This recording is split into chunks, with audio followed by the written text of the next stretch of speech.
کڵاو ڕێز بۆیەوە بینەرانی خۆشەویستی تەلەڤیزیۆنی کۆمەڵە بە یارمەتی ئاوڕێیانی هاوکارم لە خزمەتەوە عەزیز داین بۆ پێشکەشکردنی گەشتی هەواڵەکانی سەر لە بەیانی پێنجشەممە.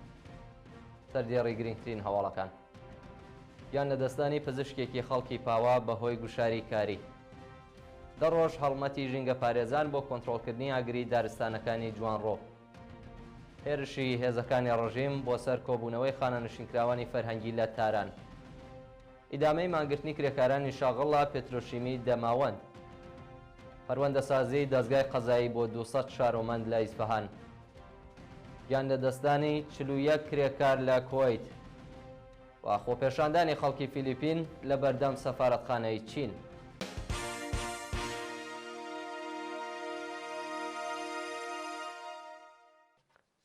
درێژەی هەواڵەکان یان لەدەستانی پزیشکێکی خەڵکی پاوە بەهۆی گوشاری کاری. بەپێی راپۆرتەکان پزیشکێکی خەڵکی پاوە بەهۆی گوشاری کاری 72 ساعەتە لە یەکێک لە ناوەندە دەرمانیەکانی تاران گیانی لەدەستە. دکتۆر کیارەش مورادی پزیشکی خەڵکی پاوە بۆ ماوەی 72 ساعات شیفتی کاریداوە و بەهۆی گوشاری سەختی کاریەوە گیانی لەدەستاوە. پێشتر محەممەد شەریفی مقەدەم دەبیرکولی خانەی پەرستاری ئێران ڕایگەاندبوو کە لە ماوەی کەمتر لە 1 مانگدا 3 پەرستار بەهۆی گوشاری زۆری کاری گیانیان لەدەستاوە. 10 ڕۆژ هەڵمەتی ژینگە پارێزان بۆ کۆنتڕۆڵکردنی ئاگری دارستانەکانی جوانڕۆ. ماوەی 10 ڕۆژە ژینگە پارێزان و خەڵکی خۆبەخش هەوڵی دامرکانەوەی ئاگری دارستانەکانی جوانڕۆ و پاوە ئەدەن و هێشتا جەنگەڵەکانی ئەو دووشارە لە ئاگردا دەسووتێت. هەرچەند خەڵکی خۆبەخش بەهانەی ژینگە دۆستانی جوانڕۆ پاوەوە چوون، بەڵام ڕژیمی جەنایەتکاری ئیسلامی لە دابینکردنی ئیمکانات بۆ کۆنتڕۆڵکردنی ئاگرەکە خۆی بواردووە. بە وتەی ڕێکخراوەکانی ژینگە پارێزی پاوە تا بە ئەمڕۆ 200 هێکتار لە جەنگەڵەکانی جوانڕۆ و پاوە لە ئاگردا سوکتاوە و بە سەدان بوونەوەریش لە ناوچوو.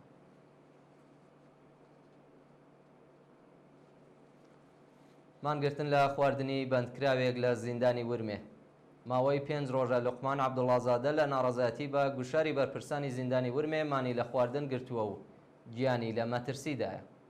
بەپێی راپۆرتی کانونی مافی مرۆڤی کوردستان، لوقمان عەبدوڵڵازادە لە ناڕەزایەتی بە دژایەتی بەرپرسی زیندانی ورمێ لەگەڵ ئازادکردنی هەروەها گوشار و ئەزیەتوە و ئازاری مامورانی زیندانمانی لە خواردن گرتووە.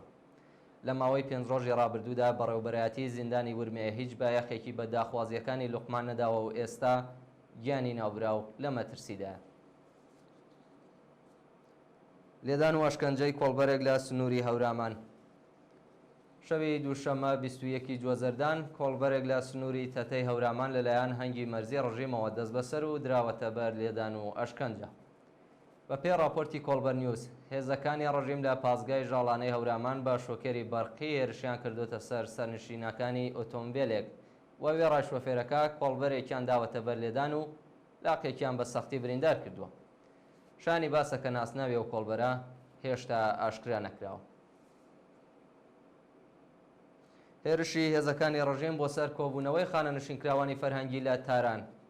ڕۆژی چوارشەممە 23 جوەزەردان مامورانی سەرکوتگەری ڕژیم هێرشیان کردە سەر خۆپێشاندانی خانەنشینکراوانی فەرهەنگی لە بەردەم ڕێکخراوی بەرنامە و بودجە و هەوڵی دەست بەسەرکردنی چەند کەسیاندا. ماوەی 3 ڕۆژە خانەنشینکراوانی فەرهەنگی ساڵی 1400 لە بەردەم ڕێکخراوی بەرنامە و بودجە خۆپێشاندان دەکەن، بەڵام وەڵامی داخوازیەکانیان هێرش و هەڕەشەی سەرکوتگەران بووە. خانەنشینکراوانی فەرهەنگی خوازیاری ئازادکردنی زیادکردنی ئاستی هەقدەست و مەزایە، هاوسانسازی هەقدەست، بەکردەوە دەراتنی گەڵاڵەی ڕێزبەندی پیشەکان، دابینکردنی بیمەی دەرمانی کارامە و چاکسازی لە ژیان و مەعیشەتیان بوون. ئیدامەی مانگرتنی کرێکارانی شاغڵ پێترۆشیمی دەماوەند.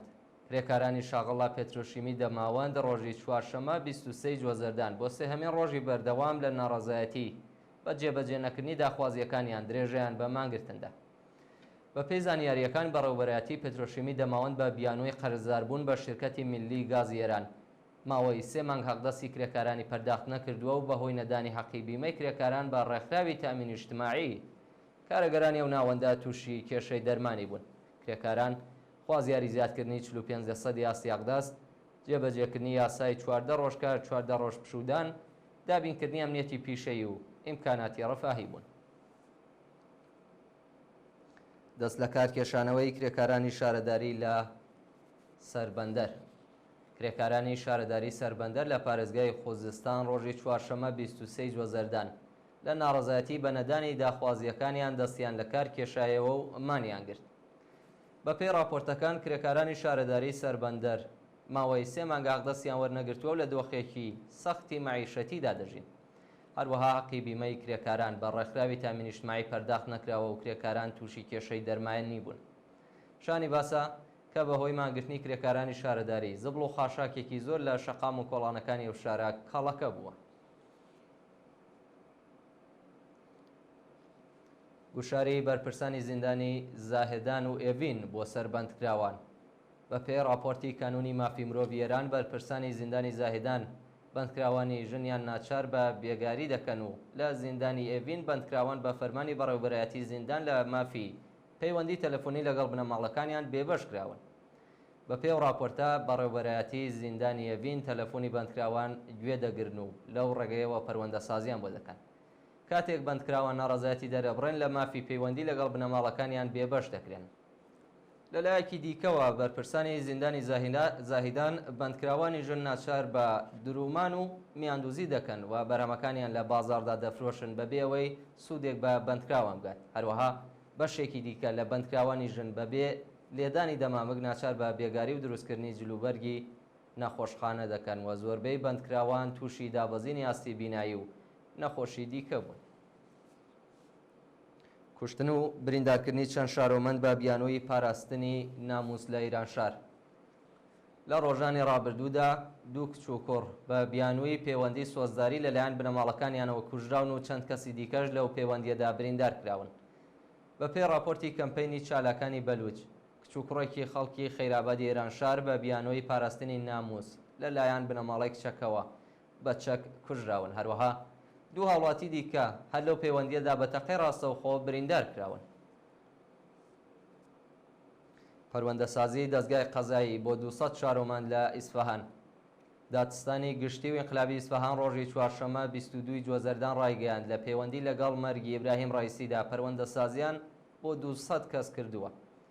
بە وتەی و بەرپرسەی ڕژیم 200 کەس کە بابەتیان لەسەر ڕووداوی مەرگی ئیبراهیم ڕایسیدا نابوو بە تۆمەتی پڕۆپاگەندا دژ بە ڕژیم و چالاکی تەبلیغی دژ بە نیزام دەست بەسەر و پەروەندەسازیان بۆ کراوە و لە ڕۆژانی داهاتوودا محاکمە دەکرێن.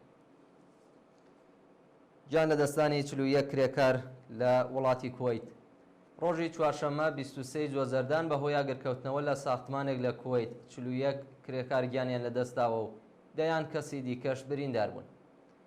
بە پێی راپۆرتەکانە و ساختمانە شوێنی حەوانەوەی کرێکارانی بیانی بووە و ئاگری گرتووە بەهۆی قەرەق باڵغبوونی بیناکە.